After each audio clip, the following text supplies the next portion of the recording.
ഐശ്വര്യത്തിന്റെയും സമ്പൽ സമൃദ്ധിയുടെയും ആഘോഷമായ ഒരു വിഷു കൂടി വരവായി. ഋതൂട്ടന്റെ രണ്ടാമത്തെ വിഷുവാണിത്.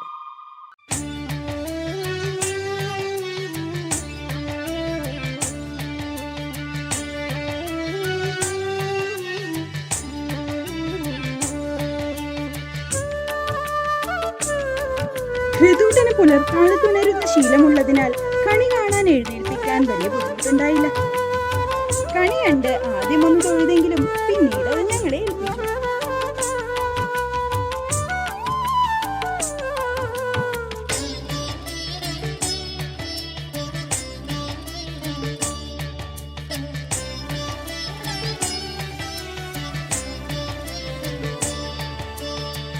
വിഷുക്കണി കണ്ടു തൊഴും ആനന്ദം തോന്നിടും. മേശപ്പൂവും വിഷുചക്രവും മത്താപ്പൂവും കത്തിക്കുന്നത് ആദ്യം വലിയ കൗതുകത്തോടെയാണ് നോക്കുന്നത്. പിന്നീട് വലിയ സന്തോഷത്തിലായി. അവസാനം അവനും കത്തിക്കാൻ വേണമെന്ന് പറഞ്ഞ് കരച്ചിലായി. അഗസ്ത്യരെ തൊഴുതിടുമ്പോ മംഗളശീലനാം കുംഭോധരന്റെ അവിടെ അവിടെയായി പടക്കങ്ങൾ പൊട്ടുന്ന വലിയ ശബ്ദങ്ങൾ കേട്ടിട്ടും അവന് യാതൊരു കൂസലുമില്ലായിരുന്നു. വിഷുസദ്യയായി ഋതൂട്ടന് ഞങ്ങളെല്ലാം ഒരുക്കിയിരുന്നു. തൂഷണിയിലെയും വിഭവങ്ങൾ വിളമ്പുന്നതെല്ലാം വളരെ ശ്രദ്ധയോടെ നോക്കുന്നുണ്ടായിരുന്നു. തിരുമേനി തൊഴുതിടുമ്പോ എന്റെ അഗസ്ത്യ മഹർഷിയെ നമിച്ചിടുമ്പോ സമയം പോകുന്തോറും അവന് പതിവ് പോലെ തോന്നിടും. അഗസ്ത്യരെ തൊഴുതിടുമ്പോ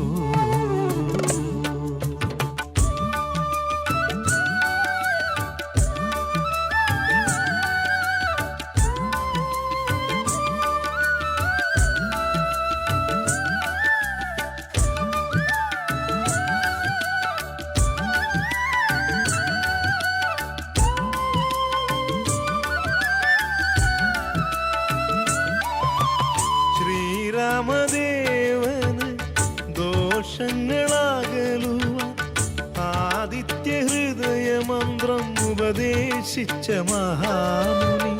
ശ്രീരാമദേവന് ദോഷങ്ങളാകലുവാൻ ആദിത്യ ഹൃദയമന്ത്രം ഉപദേശിച്ച മഹാമുനി. ഗ്രഹദോഷങ്ങൾ കൊടുക്കാത്തതിനായി സൂര്യസംഗീതവും